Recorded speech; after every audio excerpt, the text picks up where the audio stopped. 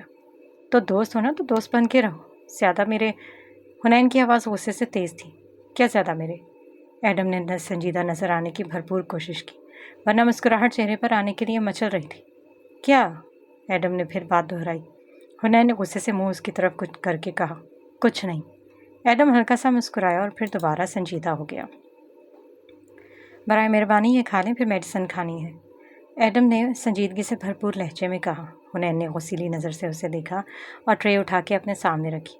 Adam اب صوفے پر بیٹھ گیا تھا۔ حنین خاموشی سے کھانا کھا رہی تھی اور ایڈم ایک ہاتھ تھوڑی کے نیچے رکھے بھرپور سنجیدگی سے صوفے پر بیٹھا تھا۔ اس کے کھانے کا انتظار کر رہا تھا۔ جو قدم وہ اٹھا رہا تھا وہ اس کی رسکی بھی ہو سکتا تھا، لیکن وہ کیا کر رہا ہے، کیا کرنے جا رہا ہے، اس بارے میں وہ حنین کو بتا کے اس کی جان کا رسک نہیں لے سکتا تھا۔ کھانا ختم ہو چکا تھا اور اس کی پرسوچ نظریں اب بھی حنین پر تھیں۔ مجھے آپ سے ضروری بات کرنی ہے حنین۔ اس نے سوالیہ نظروں سے دیکھا۔ وہ تمہید نہیں باندھنا چاہتا تھا۔ میں ابروڈ جا رہا ہوں، الفاظ فیصلہ کن تھے۔ حنین نے حیرانی سے دیکھا، ویسے کسی بات کی توقع نہیں کر رہی تھی۔ ایڈم نے بولنا جاری رکھا۔ 10 دن لگ جائیں گے، آپ اپنی امی کے ہاں چلی جائیں، اکیلا نہیں چھوڑنا چاہتا آپ کو۔ وہاں کچھ دن رک جائیں۔ نہیں، میں وہاں نہیں جاؤں گی، تم جا سکتے ہو، میں رہ سکتی ہوں، مجھے تمہاری ضرورت نہیں۔ ایڈم نے ایک گہرا سانس لیا۔ 10 دن کی بات ہے حنین، بلا وجہ ضد مت کریں۔ میں ضد کر رہی ہوں؟ حنین نے سوالیہ لہجے میں پوچھا۔ دیکھیں حنین، سمجھنے کی کوشش کریں، میں آپ کو سیف کر کے جانا چاہتا ہوں۔ میں یہاں بھی سیف ہوں ایڈم۔ لہجہ فیصلہ کن تھا۔ یہاں کوئی مسئلہ ہو گیا تو؟ ایڈم نے ایک اور کوشش کی۔ اب تک ہوا ہے کوئی؟ حنین اب بھی اڑی ہوئی تھی۔ ایڈم پلیز، میں وہاں نہیں جاؤں گی۔ حنین کسی طور پر بھی ماننے کو تیار نہیں تھی۔ میں یہاں ٹھیک ہوں۔ ایڈم نے ہار مانی۔ ٹھیک ہے، جانے سے پہلے میں 2 گارڈز رکھواؤں گا سیکیورٹی کے طور پہ۔ کوئی بھی مسئلہ ہو، کچھ بھی ہو جائے، آپ پہلے مجھے انفارم کریں گی۔ اب حنین نے ضد نہیں کی تھی۔ ایڈم نے اپنا کچھ ضروری سامان پیک کیا اور لائٹ آف کر کے صوفے پر سونے کے لیے لیٹ گیا۔ ادھر حنین بھی لیٹ گئی تھی۔ دونوں کے سوچنے والی بات پھر سے جاگ گئی تھی۔ ایڈم اب اگلا قدم سوچ رہا تھا، بہت احتیاط سے، ہر چیز کو نظر میں رکھ کے۔ اب کہ بھول کرنے کی باری پاشا کی تھی اور وہ بھول کر چکا تھا۔ کیا تم سب تیار ہو؟ ایڈم نے پوچھا تھا۔ وہ سب اس وقت ایڈم کے گھر موجود تھے۔ کیا تم تیار ہو مصطفیٰ خان؟ بھائی، ہم تو کب سے تیار ہیں۔ مصطفیٰ نے بالکل ایڈم کا حلیہ بنا کے چہرہ چھپایا ہوا تھا۔ ولی اور مصطفیٰ بالکل تیار تھے جانے کے لیے۔ ولی اور مصطفیٰ نکل چکے تھے ایئرپورٹ کے لیے۔ ایڈم ابھی گھر میں ہی تھا۔ وہ بس نکلنے والا تھا۔ آخری بار وہ حنین سے بات کرنا چاہتا تھا۔ کیا آپ کو یقین ہے حنین کہ آپ یہاں رہنے کے لیے تیار ہیں؟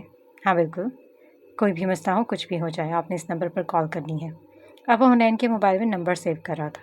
میں پہنچتے ہی آپ کو فون کروں گا، اپنا خیال رکھیے گا۔ وہ بے تاثر ہو کر سنتی رہی۔ وہ بولتا رہا، اسے ہدایت دیتا رہا۔ ٹھیک ہے، چلتا ہوں، وہ کہہ کر کمرے سے باہر نکلا۔ نہ جانے کیوں حنین اس کو دروازے کو تک رہی تھی جہاں سے وہ گیا تھا۔ وہ کچھ لمحے دیکھتی رہی، پھر اچانک سے ایڈم نے کمرے میں جھانکا، پھر اندر آیا، اس کا ہاتھ پکڑ کر خود کے قریب کیا۔ اس کا سر ہلکا سا تھپکا۔ مجھے بھول مت جائیے گا۔ اور وہ جیسے آیا ویسے ہی چلا گیا۔ اس کے جانے کے بعد وہ کئی لمحے وہاں کھڑی رہی، ایڈم کو سوچتی رہی۔ وہاں سے ایڈم سیدھا سارم کے گھر گیا۔ اس کا حلیہ ایڈم کے جیسے تو نہیں تھا۔ اب وہ 10 دن وہاں رہنے والا تھا۔ سارم اس کے ساتھ تھا۔ مصطفیٰ خان ایڈم کا دوست تھا۔ وہ کئی بار ان کی مدد کر چکا تھا۔ پاشا کے ڈاکومنٹس نکالنے میں بھی مصطفیٰ خان نے مدد کی تھی۔ ایک بار پھر وہ مدد کر رہا تھا۔ اب ایک بار پھر وہ اس کے لیے جان کا رسک لے رہا تھا۔ وہ دونوں ایئرپورٹ پہنچ چکے تھے۔ مصطفیٰ نے چہرے پر ماسک چڑھایا ہوا تھا۔ حلیہ بالکل ایڈم جیسا تھا۔ وہ دونوں اب اندر جا رہے تھے۔ ان دونوں کو دیکھ کر کسی نے پاشا کو فون کیا۔ وہ لوگ پہنچ گئے سر۔ گڈ۔ پاشا ہلکا سا منمنایا۔ ولی اور مصطفیٰ دونوں سامان چیک کروا رہے تھے۔ اب تم یہاں آرام سے رہو ایڈم، دیکھتے ہیں پاشا کیا کرتا ہے۔ بس سارم، اب پاشا کے دن ختم ہونے والے ہیں۔ وہ دونوں اب روڈ کے لیے نکل چکے ہیں۔ ان کے پیچھے پاشا کا ایک آدمی تھا جسے پاشا نے دونوں پر نظر رکھنے کے لیے بھیجا تھا۔ وہ اپنی طرف سے کوئی کوتاہی نہیں کر رہا تھا، لیکن بعض اوقات ہر کسی کوتاہی ہی عمر بھر کے کھیل بگاڑ دیتی ہے۔ ایڈم اور سارم اس وقت مکمل کام میں لگے ہوئے تھے۔ آنے والے دن دیکھو کیا تباہی لاتے ہیں اور کیا سکون لاتے ہیں۔ ہر کوئی چال چل چکا تھا۔ اب اللہ چالیں چلے گا اور سب کی چالیں الٹی پڑیں گی، اور اللہ بہتر چال چلنے والا ہے۔ اعمال سب کے ہوں گے۔ اب صلہ کا وقت ہے، اب انجام کا وقت ہے، اب اختتام کا وقت ہے۔ دیکھتے ہیں کس کے اعمال کیا نتائج لاتے ہیں۔ پہلا دن۔ حنین کی صبح آنکھ کھلی تو فجر کا وقت تھا۔ وہ اٹھی، نماز ادا کی۔ دل بے پناہ بوجھل تھا۔ کیوں؟ وہ جان نہیں پا رہی تھی۔ دعاؤں کے لیے ہاتھ اٹھائے تو چہرہ اپنے آپ ہی کیا۔ وہ کچھ بھی نہیں بول پا رہی تھی۔ شاید وہ کچھ بولنا ہی نہیں چاہتی تھی۔ کئی لمحے وہ بغیر آواز کے آنسو بہاتی رہی۔ نہ جانے کیوں اس وقت اسے بے پناہ رونا آ رہا تھا۔ وہ اپنے رب سے کچھ کہنا چاہتی تھی، کچھ دکھ، کچھ اذیت جو وہ سہ چکی تھی، کچھ شکوے، کچھ گلے تھے جو وہ شاید کہنا چاہتی تھی، لیکن وہ کیا کہے، کیسے کہے، سمجھ نہیں پا رہی تھی۔ کافی دیر تک وہ جائے نماز کو دیکھتی رہی، بولنے کے لیے پر توڑتی رہی، کچھ عجیب سا محسوس کرتی رہی۔ کچھ دیر بعد جو اس کے منہ سے نکلا وہ ایڈم تھا۔ اس نے حیرت سے یکدم آنکھیں پھیلائی۔ یہ تو وہ لفظ نہیں تھا جو وہ کہنا چاہتی تھی، جو وہ بولنا چاہتی تھی۔ وہ جلدی سے کھڑی ہوئی، چائے نماز لپیٹی۔ اس کے منہ سے ایڈم کا نام ہی کیوں نکلا؟ وہ جب ایڈم کے قریب ہونے لگتی تب اسے اپنا آپ اکاشا کے سامنے بے وفا لگتا۔ اس نے آنکھیں صاف کی، ایک فیصلہ کیا اور ایک کوشش اور کی۔ وہ فجر کے بعد سے ہی اپنے کام میں مصروف ہو گئی۔ ادھر ایڈم نے فجر کی نماز کے بعد دعا کے لیے ہاتھ اٹھائے۔ وہ کئی لمحے اپنے ہاتھ دیکھتا رہا، اس کی لکیروں کو دیکھتا رہا، اور پھر آہستہ سے بولا، حنین کو اللہ میں تیری پناہ میں دیتا ہوں۔ ہر حالت میں اس کی حفاظت فرمانا، اسے سکون عطا کرنا، اس کے درد میں، اس کے دکھ میں کمی کرنا، اسے تندرستی والی زندگی دینا۔ اس کے لیے اب خوشیوں کا خزانہ کھول دے یا رب۔ اس کے ذہن کو، اس کے دل کو سکون دے، اسے صبر دے، اس کی بے چینی ختم کر، اس کے دل کو نور دے۔ دعاؤں کے لیے ہاتھ اٹھا کے ایک شوہر صرف اپنی بیوی کے لیے ہی اپنے خدا سے سب کچھ مانگ رہا تھا۔